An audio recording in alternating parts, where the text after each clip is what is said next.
All right. Good morning, everyone, and thank you for joining us for today's Wednesday Wise webinar. My name is Sydney Konahia, and I'm the Manager of Member Services and Retention with the International Franchise Association, and we have a great hour lined up for you this morning. Before we begin, I just wanted to touch on a couple things. Today's webinar will be recorded, and the recording will be made available later this afternoon on IFA's YouTube channel, as well as on community.franchise.org.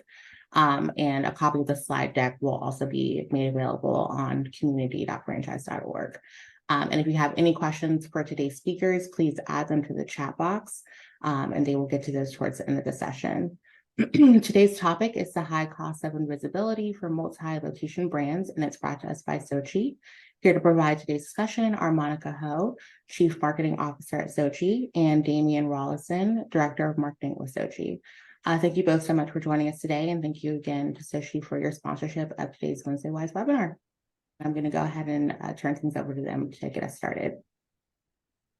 Wonderful.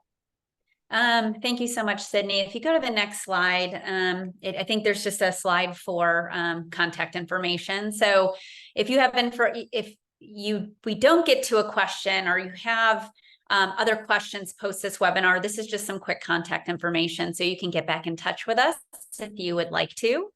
But we'll go ahead and go to the next slide. I wanted to kind of lay out for you a little bit of the agenda for today. So if we go to the next slide, sorry, didn't realize there were a few. In today's session, what we want to talk about, of course, in addressing this really important topic of the high cost of invisibility is some of the research behind that statement. And that is based on a bit of research that we call the Local Visibility Index. So we'll talk a bit about that research, the methodology, and how that was put together. We'll then dive into some very specific results that we've been able to accumulate over the years of us doing this study. And we've got these results across multiple different industries and across multiple brands. And then we'll summarize with some key takeaways, and then we'll end with some time for Q&A. So as Sydney mentioned, there is the ability for you to ask questions either through chat or the Q&A feature at the bottom of your screen. So we love to keep this conversational. So if anything pops up during the session, please feel free to ask, and we'll definitely get to those.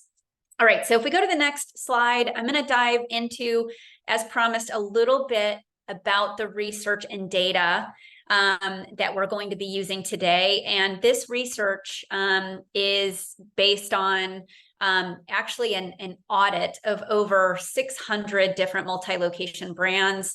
We do this research annually.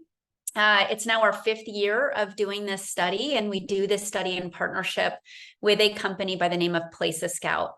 So really what this study and report examines is how top multi-location brands are performing in the most influential digital channels, which include search, social, and of course, the top ratings and review sites. So we really want to understand when consumers are on that journey, who's showing up, why are they showing up, and why are some not showing up, right? So this is the research that we're really going to be basing a lot of our data on today. The next slide dives in a little bit more into the methodology. So I mentioned this year we analyzed over 600 multi-location brands across 39 different industries.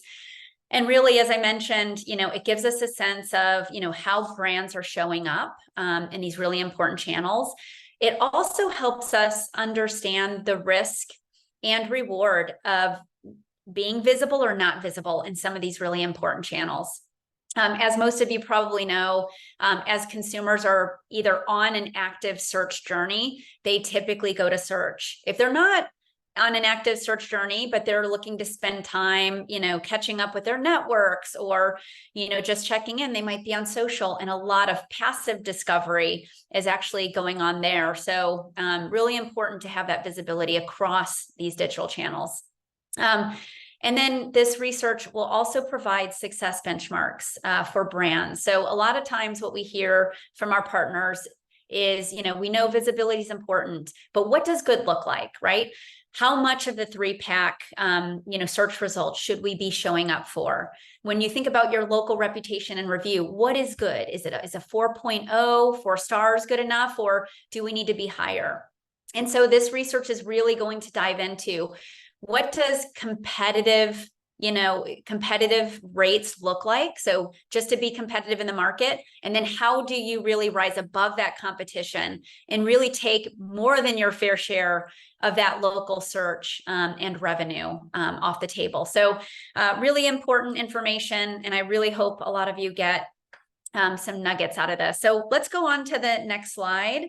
I want to talk a little bit about visibility and why having, really high digital visibility and digital engagement is so important to consumers. Well, with the rapid digital adoption brought on by COVID and the growth of e-commerce, I think that's really trained consumers to really expect a high level of digital presence and this engagement from brands. And they expect this from all kinds of providers, including local stores and service providers. And you can kind of see how this has grown. If you click on the next slide, you'll see a little animation. What I wanted to point out here is, although, again, digital adoption is massive, e-commerce is growing, consumers are really, really comfortable with these digital channels. I wanted to point out that even with all of that increase, only 18% of commerce is really still is happening online. So more than 80% is still happening in the offline world. So although consumers prefer to start their journeys in digital channels, and I think most of us all do, 8 out of $10 are still going to happen in that brick and mortar. So it's really, really important, for multi-location brands to not just, focus on that offline experience, but really bring that omni-channel experience from digital to offline. On the next slide, it really just emphasizes this high bar that consumers have around, again, digital experience engagement. In addition to e-commerce and just this rapid digital adoption, these really important consumer apps and sites are raising the bar as well. From Google Maps to Uber, Airbnb, and now ChatGPT with OpenAI is really, showcasing to consumers just how powerful digital experiences can be, and, providing information that consumers need quickly at their fingertips so they can make the decisions they need and keep moving.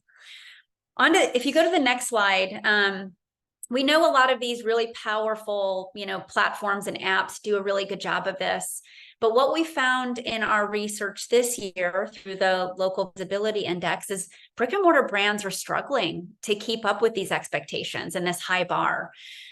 So what you're seeing here on your screen, these are questions that are happening. Questions can happen on your Google business pages. It can happen in social. But a lot of times, sometimes brands aren't getting to these questions. If you click the next action, we'll have a little bit of an animation. Reviews are often going unresponded to. And then I think the following action. Sorry, guys. There's one more build here. You're just kind of honing in on, this consumer experience. They left a review, they weren't pleased. And when those reviews go unresponded to, not only is that a bad experience for the consumer that left it, right? They're trying to share feedback. If it goes unresponded to, other potential customers are going to look at that and feel like maybe you don't care too much about your consumer experiences. So again, we see this struggle across the board. And it's hard, especially if you're a multi-location brand. Not only are you trying to maintain that digital presence and keep up with that expectation that you're visible when the consumer needs you, but you're trying to do that across hundreds and thousands of locations. Not an easy task.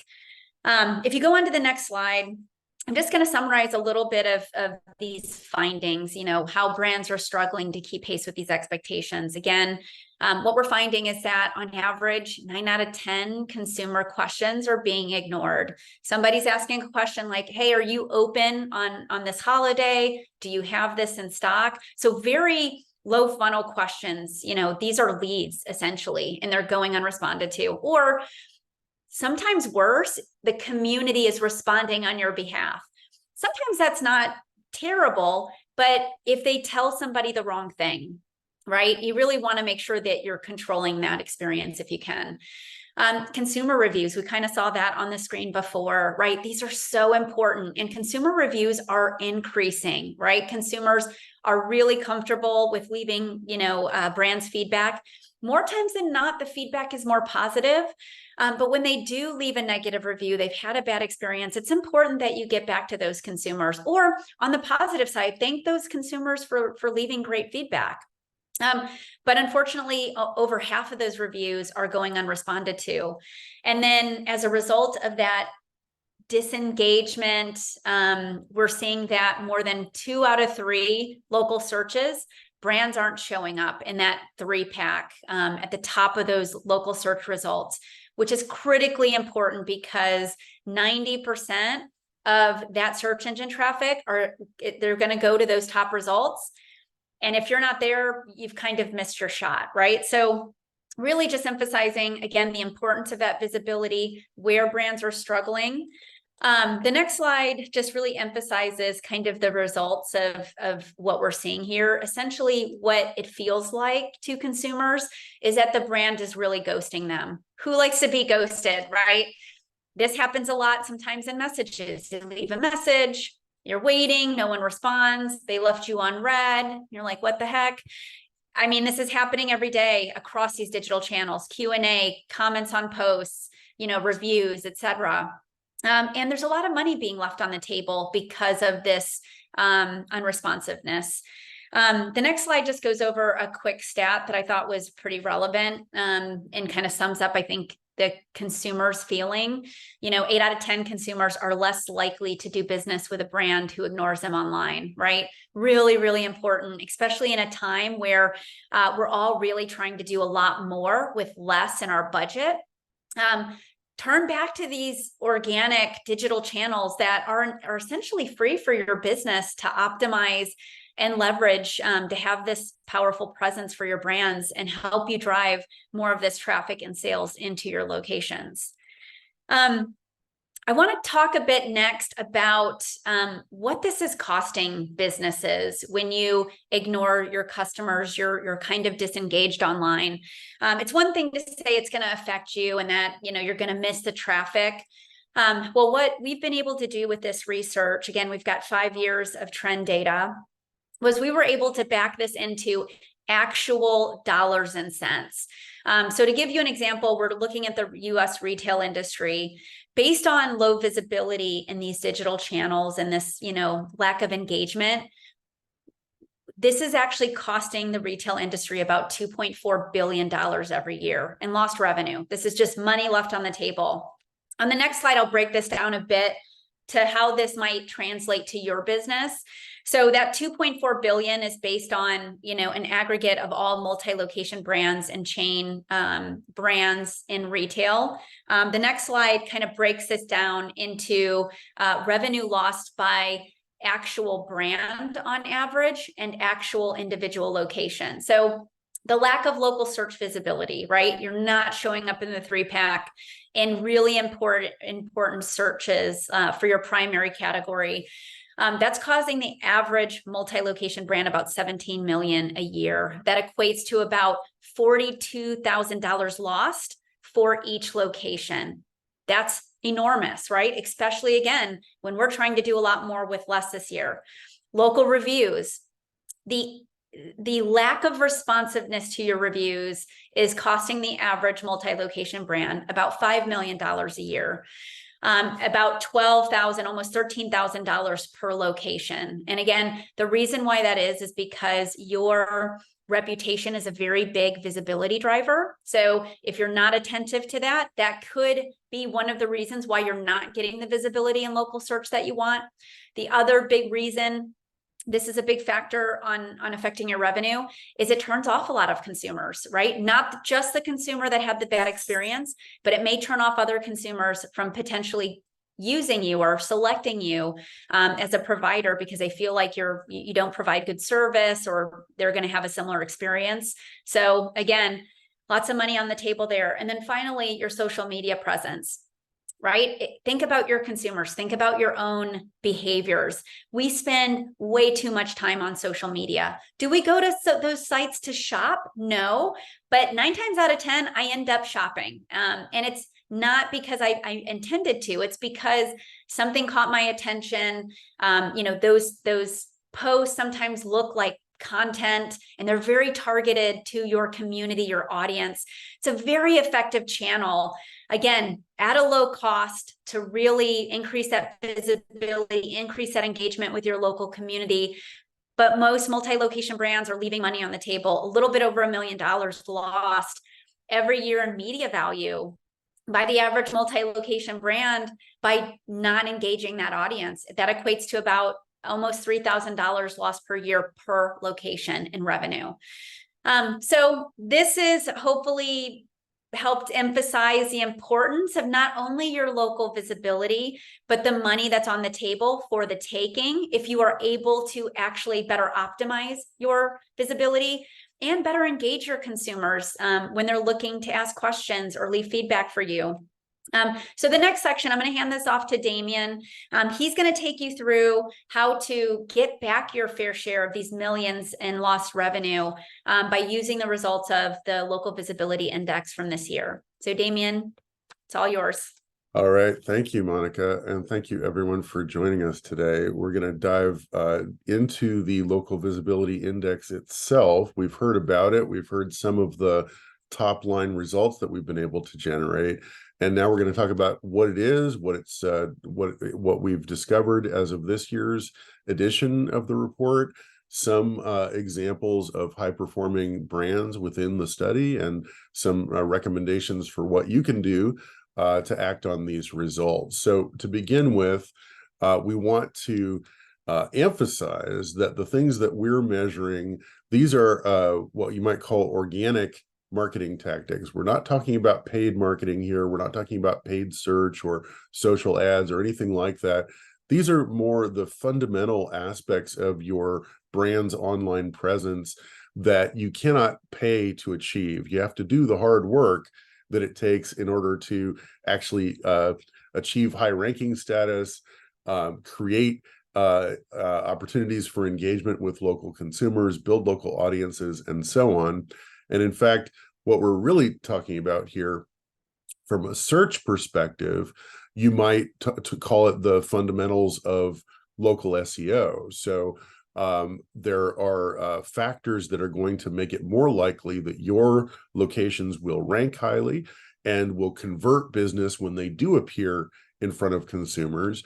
And from an SEO perspective, you may have heard this term EEAT, expertise, experience, authority, and trust. It used to just be one E, but now there's two. Anyway, this is Google's way of describing the kinds of signals that you need to be sending in order for you to rank highly in general organic search and also in local.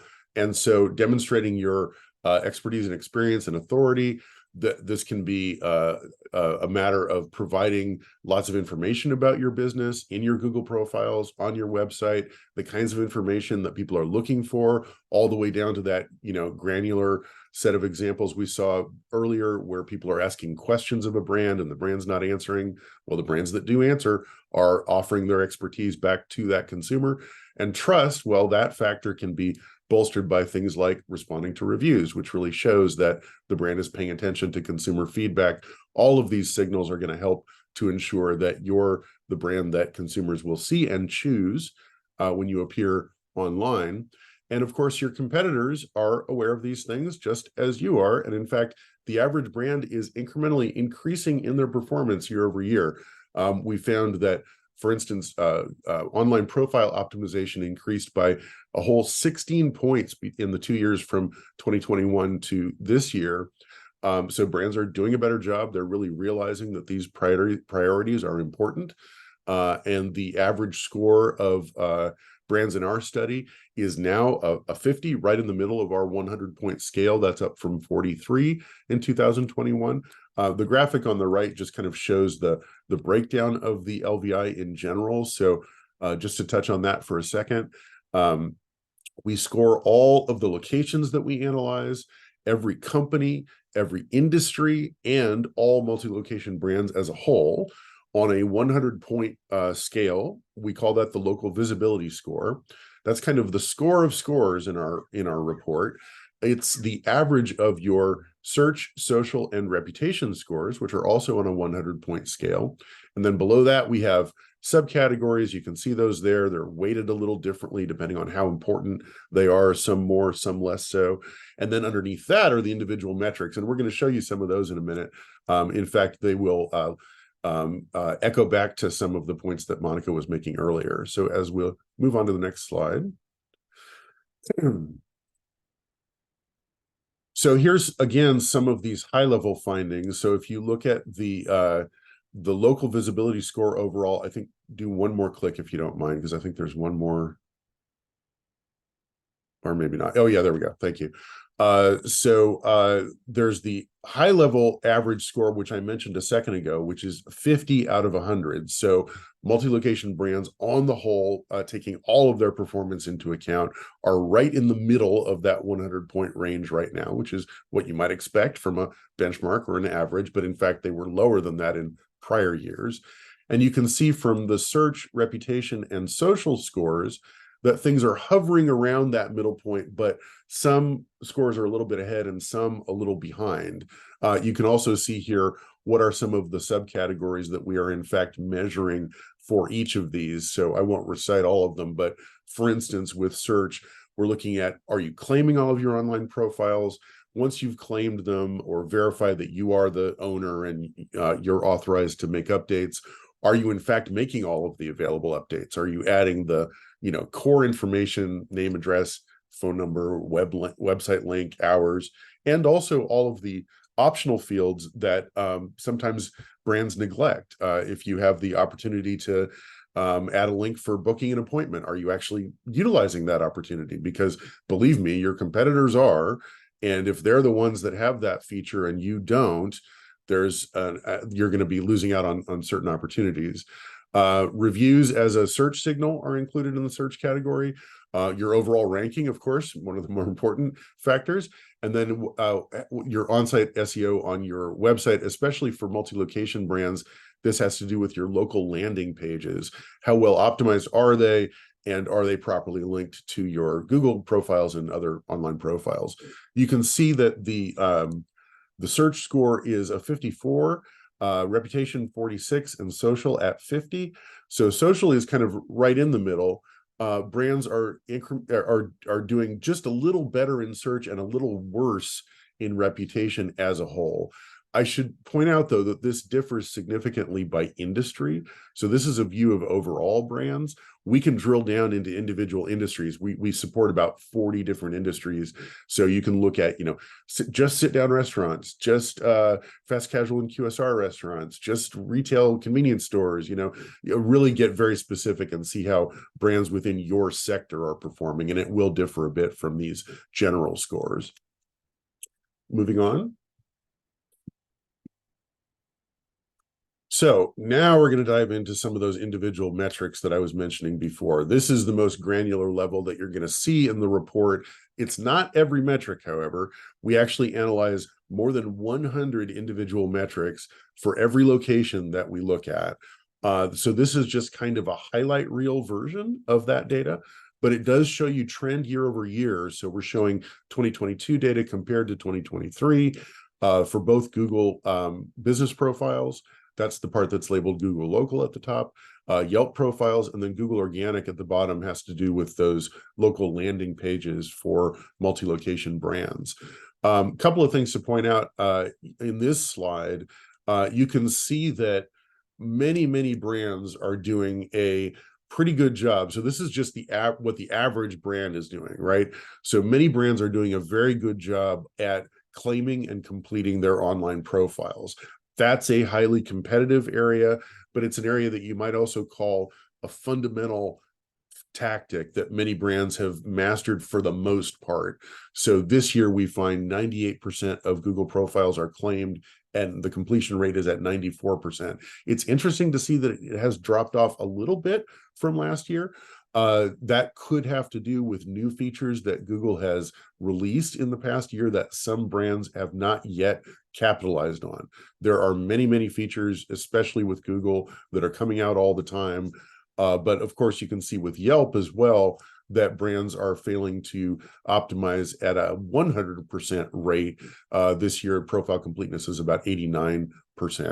Monica mentioned a second ago that brands are invisible on page one in 2 out of 3 local searches, so only showing up about a third of the time. And you can see that data point is taken from this slide in the percent locations in 3-pack or page 1 column, where Google Local this year was at 33%. It's actually better than last year by about 9 points, as you can see.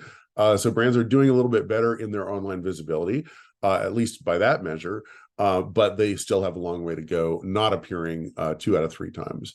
Review count is down on both Google and Yelp compared to last year. We think that has to do with 2 different factors. One of them, from a Google perspective, is the implementation of an AI-based review moderation tool on Google, which actually caused lots of reviews to get removed. And then we think that there's probably a general tendency to write a little bit less reviews from consumers these days in favor of going and doing recommendations on social media, which is kind of a growth area. We don't think reviews are going away anytime soon. Don't misunderstand, but we do think that there's a bit of a trend away from reviews. In fact, the highest volume of reviews of any year in the past decade or so was before the pandemic, 2018, 2019, and it has not yet recovered to the same volume. Review response, as you can see, is at 46%. Which is where we derive the finding that more than half of reviews are being unresponded or not being responded to. And then the average response time, although it has improved a bit from last year, is still an average of 6 days to respond to a review, which might be surprising.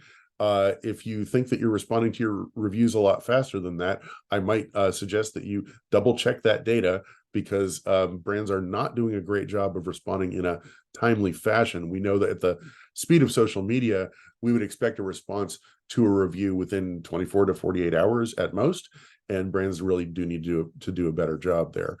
They are not showing up in Google Organic on page 1 very often, only 2%. That's a new metric this year, which is why we don't have a stat from last year. That is a very difficult thing to do, however. Lots of directory sites show up on page 1, so it's not too surprising. And then utilization of local business schema, it's just one of the signals that we look at to see whether brands are utilizing best practices in on-site SEO. It does cause some concern that the rate of utilization is actually declining quite a bit.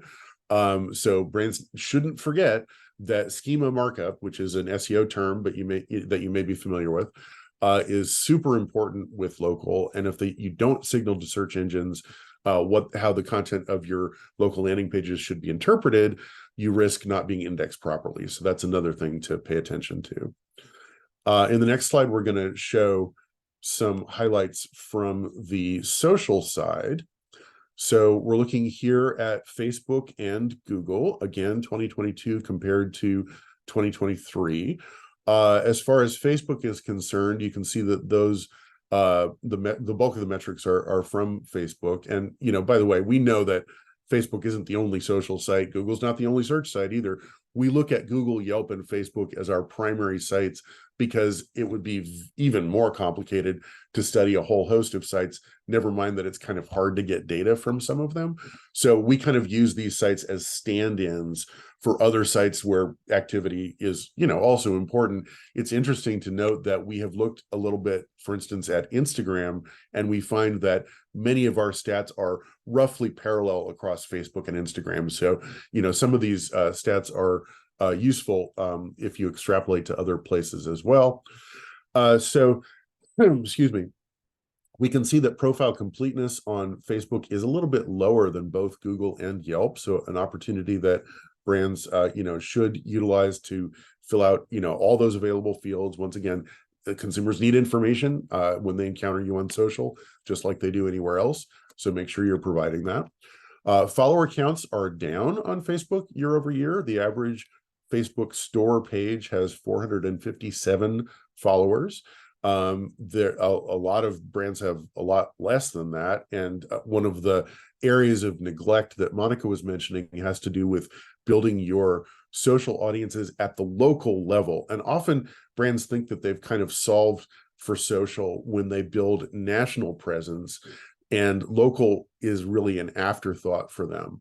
So one of the things that they might tend to do is not post to their local Facebook pages at all, or if they do, sometimes they engage in a practice called waterfalling, which basically means that I'm posting on my corporate Facebook page, and then I'm letting all of my stores just kind of inherit the same content, which you can do on Facebook. It's fairly easy to do, but it doesn't really build local engagement, because when you do that, your every like that you earn is aggregated across all of your locations and your corporate page. So if you've got 100 locations and a post earns 100 likes, but it's one of these waterfall posts, you're actually only earning less than 1 like per location in reality. So you're not really building engagement at the local level when you do that waterfall posting. That's really a national marketing strategy, which of course is important. I'm not saying don't do national marketing, but local marketing is what we emphasize. And so you can do another version of things called localized posting, which is a platform like Sochi supports, where you're actually posting a unique post at each location, which the engagement that it earns is just about that location. That's, we think, a much better strategy. So build out those local audiences, encourage more people to follow your local stores on Facebook, post at a good level of frequency. The average store posts about 9 times per month, which is, a couple times a week on average. That's a good minimum to shoot for. If you're posting less than that, a lot of the high performing brands post a lot more.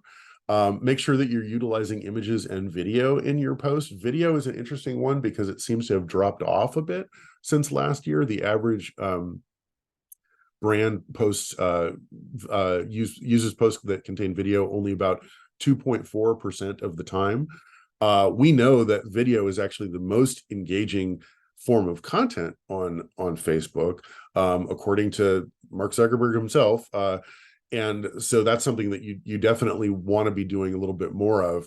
The fact that it's tailing off a bit from last year, we think might have to do with people, they're still producing video content, but they're distributing it in other channels as well. So maybe a little bit less on Facebook, but Facebook is still the biggest social platform in the world, right? So don't count Facebook out. Make sure that you're dedicating time to posting video there. And then as far as engagement, so you can see the asterisks in the 2022 column for likes per post, comments per post, shares per post, and then engagement rate. That's because until this year, we weren't adequately accounting for that waterfall activity that I was describing a minute ago. So the numbers on the 2023 column, those are the ones where we implemented a strategy where waterfall posting doesn't really get counted the same as other kinds of posting. And therefore, we believe that these are the real engagement rates that brands are earning on social. The news might sound a little bleak that we're actually only hitting 0.7% of our audience, or rather 0.7% is engaging with your content every time you post. But this is reality. Facebook does kind of artificially limit the reach of businesses within news feeds. And so you have to do the work to make sure that your posts are the ones that are going to really engage people, which of course is a larger topic. There's a lot of tactics around building engagement on social, but we're just kind of showing you the numbers that represent the benchmarks that you want to be exceeding if you're going to be a high performing brand. And then rounding things out with Google. So Google posts, which are posts that are attached to your Google business profiles that can be promotional. You can advertise events, you can talk about sales, seasonal offerings, anything like that. It's surprising that brands are not using these more because it doesn't cost you anything with Google. This is part of your, quote unquote, free Google business profile. And yet brands are only posting 0.3 posts per month. So only every, 3 months or so are they creating a new Google post. So we really think brands should be utilizing that tactic more often. And then finally, Monica mentioned that 92% of questions asked on Google profiles go unanswered. Well, that comes from this stat where you can see that it was actually worse last year. Only 6.6% were answered. Now 8.3% of questions on Google are answered. This is a challenge for brands. It's, a lot of brands have lots of questions coming in, but these are signs of potential engagement, a potential transaction that you may be losing out on because a consumer is not getting their question answered. So another tactic to really lean into. Let's go ahead to the next one. So now you can see how things break down by the different industries. I was mentioning a second ago that industries are definitely not all alike. You can see that as of this year's results, the average sit-down restaurant earned an overall score out of 100 of 65. So that's a whole 15 points above the average business, tied with sporting goods. And then you can see what the other top brands are here. And then down towards the bottom, you can see verticals like retail convenience or waste management, which are more at the, you might say, beginning of their local marketing journey. They have a lot of opportunity in front of them to improve.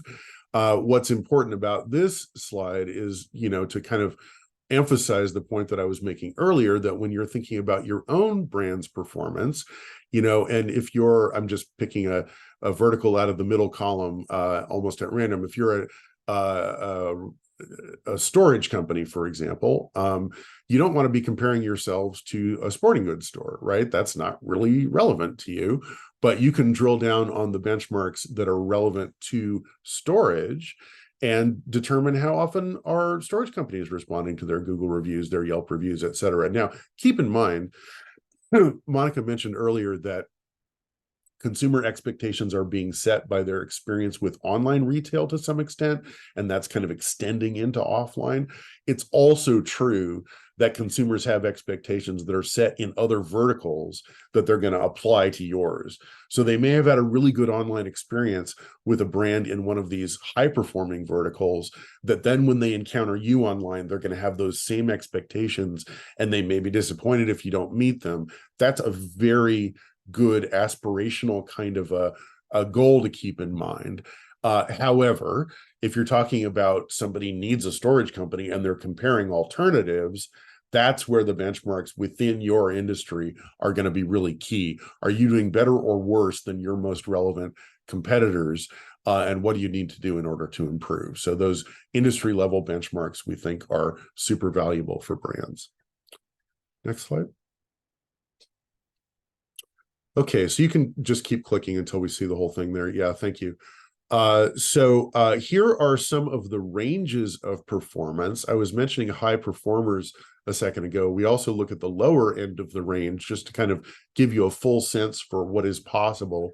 And here we're also equating performance with value, and we'll talk, a little bit more about that. But I mentioned the benchmarks already, and we're looking at 3 key metrics for search, for reputation, and for social here. So the benchmark for search was 33% of locations appearing in the 3-pack, but the high performers in our analysis are actually showing up 66% of the time. It's pretty hard to show up 100% of the time, right? Very few brands are able to achieve that. But if you're just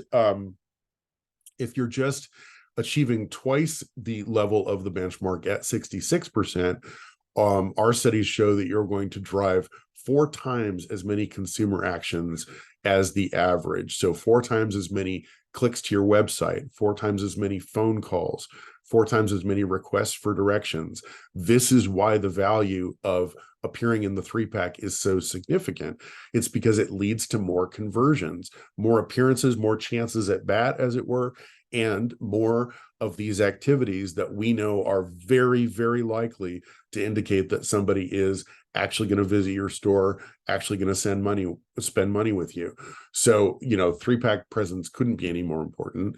But it's also important to consider these other factors. So Google reviews with a response. Remember, our benchmark for this year is 46% of brands, or 46% of reviews are being responded to by brands, but the high performing brands are responding to 80% of their reviews. And again, we studied this. What is the impact of this increase? And we found that if you take a brand that really isn't responding at all, and then they start responding at this high performer level, that's kind of the biggest increase you can get. The conversion rate improves by 16%. And if you've ever done an ROI analysis, 16% is a lot, right? So you're really impacting your bottom line if you're converting customers at that rate compared to the lower rate. Why is that? Why do more customers convert when they see that a brand is responding to reviews? Well, it's probably pretty obvious if you put yourself in the shoes of a consumer who sees a brand responding locally. Other brands may not be. I'm more likely to choose that business because if I have feedback to offer, I know that they're listening. I know that they're paying attention. I know that they're engaging. That's a conversion factor in itself, let alone that review response has been demonstrated to incrementally increase both the volume of reviews and the star rating, your average star rating, which of course are factors that influence your ranking and your conversions. So it's got a direct influence and an indirect one. And then as for social, so the benchmark is 3.2 engagements. That's the reactions, shares, and comments combined. Every time you post locally on social, but high performers earn 149% more engagement at 8.4 engagements on average.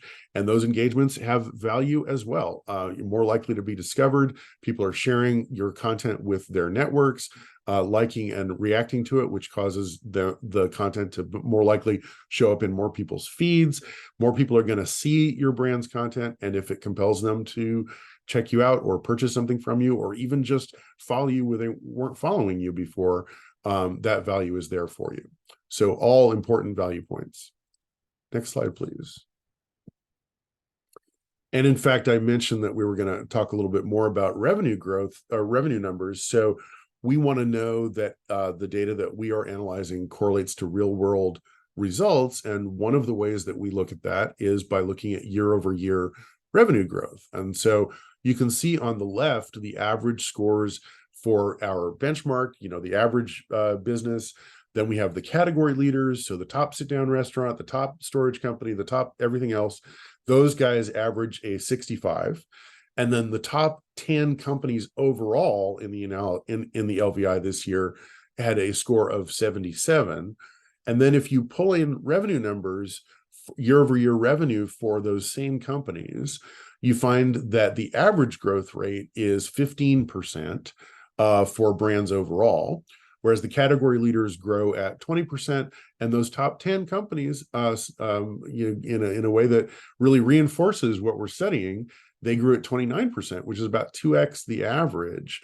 And so obviously we're not saying that localized marketing is the only factor that leads to revenue growth, but it correlates pretty strongly and therefore is a sign that a brand is doing the right kinds of things that are going to ultimately lead to revenue. And as we've been seeing, even very directly leading to increased revenue, given the difference in performance between brands at the average and brands at that high performer level. Next. Okay, so let's take a look at some of the most visible local brands in the 2023 results. So in local search, local reputation, and local social, you can see some of the top brands here. I won't recite all of those, but we'll just keep this slide up for a second so you can review them. One thing to note is that brands are greatly outperforming those benchmarks.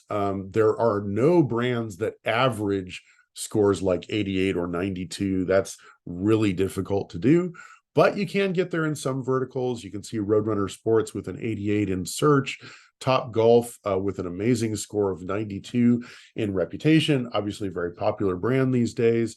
TGI Fridays achieved an 89 in local social, and all of these brands are achieving an average of 80 points or above in their verticals. And they cover a pretty broad range of industries as well. You can see entertainment, a lot of food brands. There's a storage brand or two. waste management, pet supplies.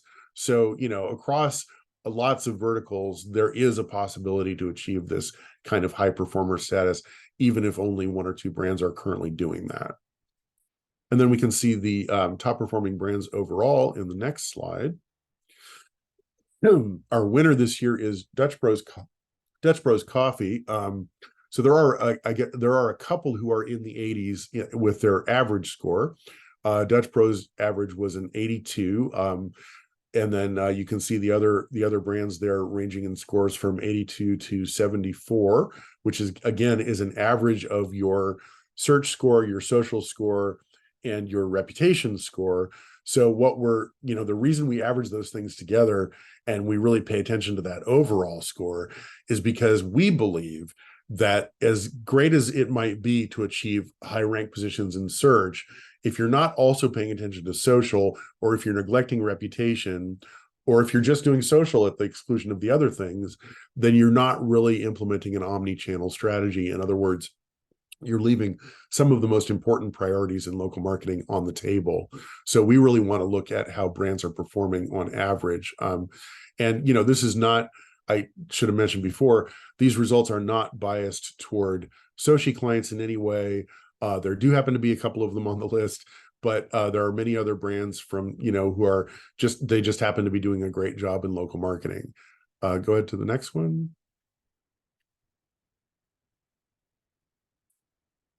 So a couple of brands that are doing especially well, we can keep going.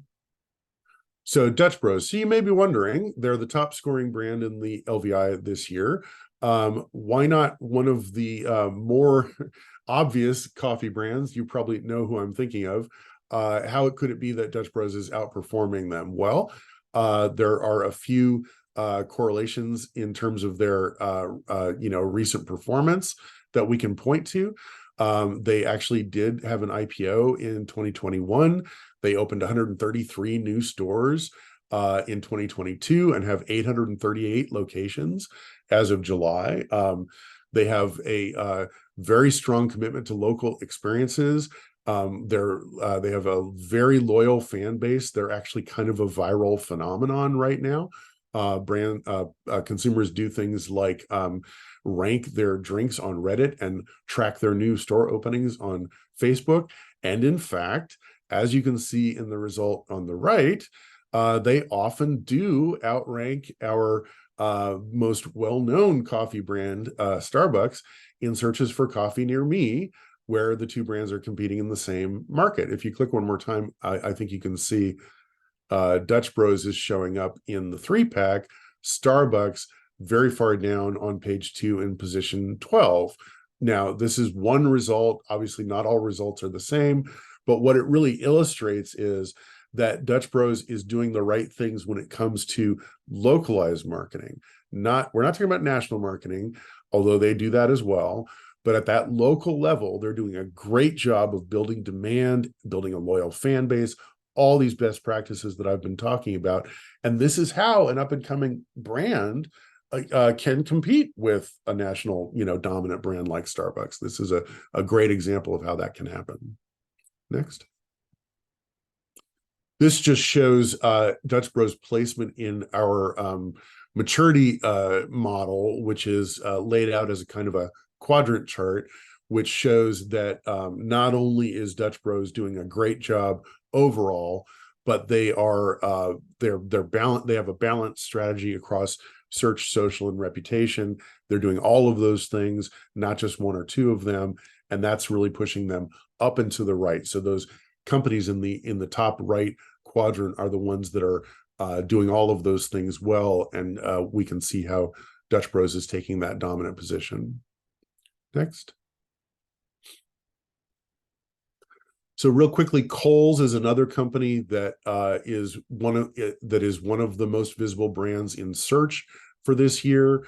Kohl's is maybe an example of a different kind of a brand where they've been around for a long time. We may have started to sort of count them out. We might think that other department stores are, perhaps more contemporary, but Kohl's, in fact, is kind of a comeback story. And if you check the news, you can see that although they have struggled to compete In the past, they have had some surprising profits. They've outperformed their projections, and they're really leaning in on local. They are emphasizing things that differentiate Kohl's from other department store brands, such as cosmetics. They have a partnership with Sephora, pet supplies, home decor, gift offerings. And with that, they've been able to edge out the competition, at least as of this year. If you go to the next slide, you'll see, excuse me, how they are in fact just slightly ahead of Macy's and Target, according to our analysis in this year's report. Now, this is something that, one wouldn't want to rest on one's laurels here. The competition is very fierce and just right behind them. But at this point, their performance in our analysis does seem to correspond with other indications that they're in the midst of a comeback.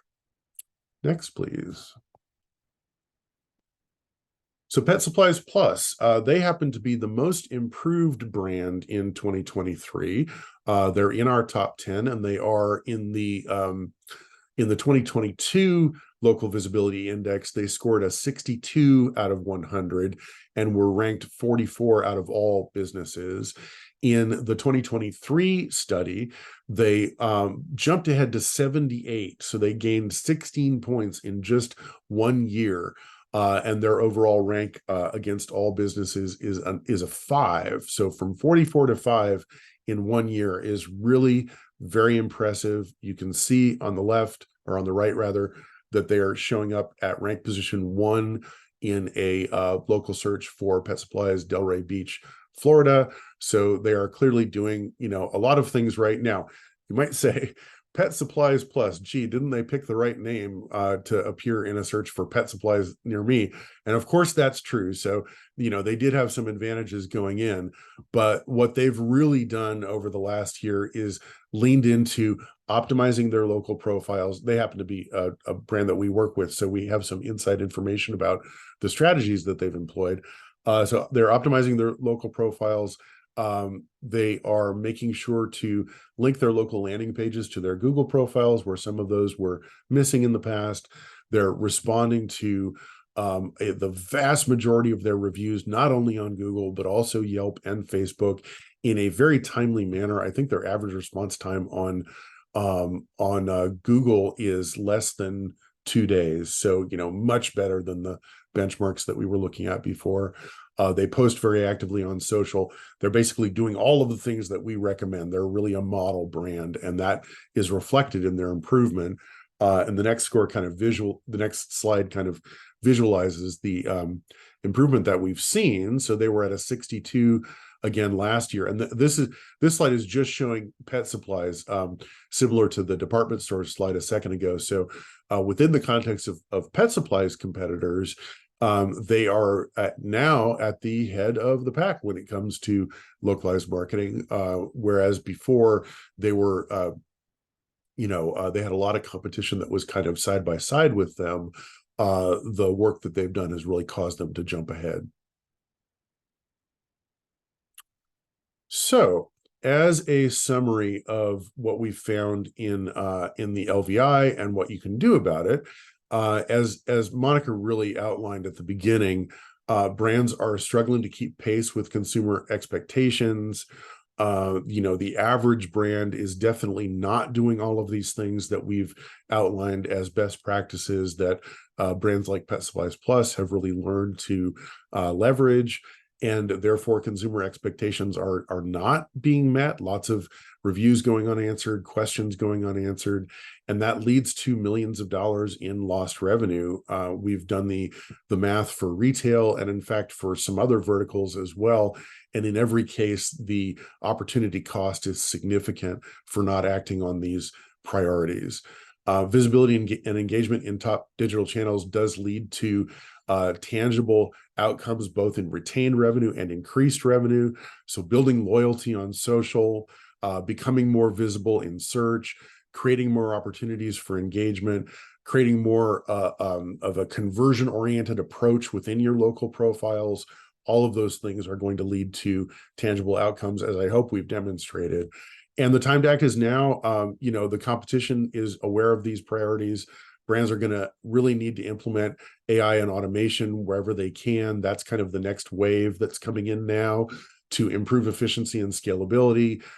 We think that AI can really be a key, if used properly, to be able to do some of these things at a scale that multi-location brands need in order to make sure that they're not missing things at the local level. It can be very complicated, but as you can see, it's achievable, and these tools will bring that possibility to more and more brands over time. I think we are at the last slide. Oh, one more thing. So if you are interested in how your industry is performing, we would definitely encourage you to go to lvi.meetsoci.com and check out our new local visibility dashboard. This is new this year.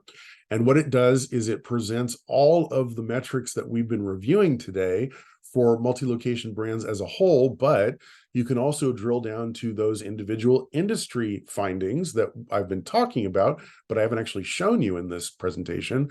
So you can look at just storage brands or just convenience stores or just pet supplies. You can see who the top 10 companies are. You can see what the benchmarks are. How many Google reviews are they responding to? How often are they posting on Facebook? And not only that, but you can also request that we audit your company.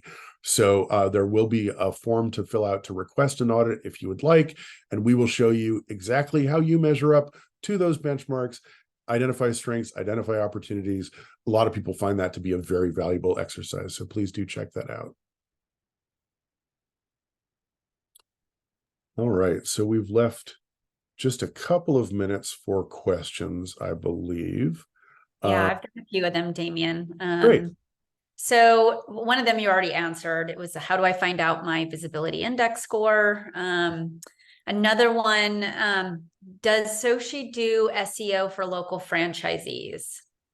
Yeah, absolutely. It's one of the things that we definitely specialize in is local SEO. And I would say, in terms of Soci's offering, as perhaps compared to alternatives that you may be familiar with, we have two real areas of strength with local SEO. One of them is the comprehensiveness of our platform. So we don't just do the syndication on the top publisher sites like Google, Yelp, and Facebook, and many others. We're a partner with Apple Maps. We're partnered with all of the top publishers. And we have those API automated connections that really allow you to do things at scale. But we also have an expertise in store locators and local landing pages. So we really cover the full gamut of needs there.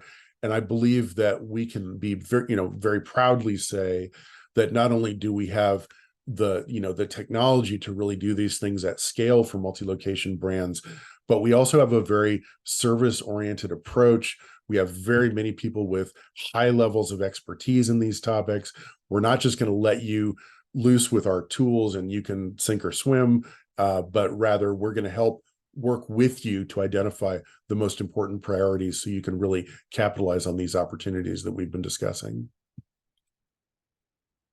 Great. There's another question. I'll answer this one. It was about the presentation being available after the webinar. It will be, I believe, IFA will be sending those links post the webinar. So you will have access to this content. I guess we probably have time for one more. Damien, this is another good one for you. What's the number one thing I can do today to improve my search results? I hate to say it depends, the classic SEO answer, but it does depend on where you're at today. I guess, not to be too glib about it, but the number one thing might be to go and request an LVI audit, because with that, we can actually identify where you're already doing well. We wouldn't want to recommend something that would be duplicative of effort that you've already undertaken. But there are always, believe me, even with the brands that are scoring really well, and definitely with ones that are a little bit further down, there are always strengths and there are always areas of opportunity that we can identify. So, given where you might be as a brand, the most important thing for you might be simply making sure that Your Google profiles and other online profiles are fully up to date, accurate, filled out with all available information. If you haven't done that, you should do that first, right? Or you might have done all of that, and now you're ready to dive into things like local engagement, responding to reviews. So it really does differ by brand. But yeah, request an audit. We'd be happy to tell you exactly what you need to do next. Excellent. I think that's all the time we have for today's webinar. We really appreciate everyone for taking time out of your busy days to join us. Thank you. Yeah. Thank you, Monica and Damian. This was amazing content. And thank you everyone so much for joining today. As Monica mentioned, and as I mentioned earlier in the webinar, the recording will be available on IFA's YouTube channel. And it will also be available on community.franchise.org along with the slide deck. And if you had any other questions for Monica or Damian that they weren't able to answer, you can just email them to hello@meetsochi.com, and they can definitely get those answers for you. But yeah, thank you everyone, and have a great rest of your day, and have a good upcoming weekend.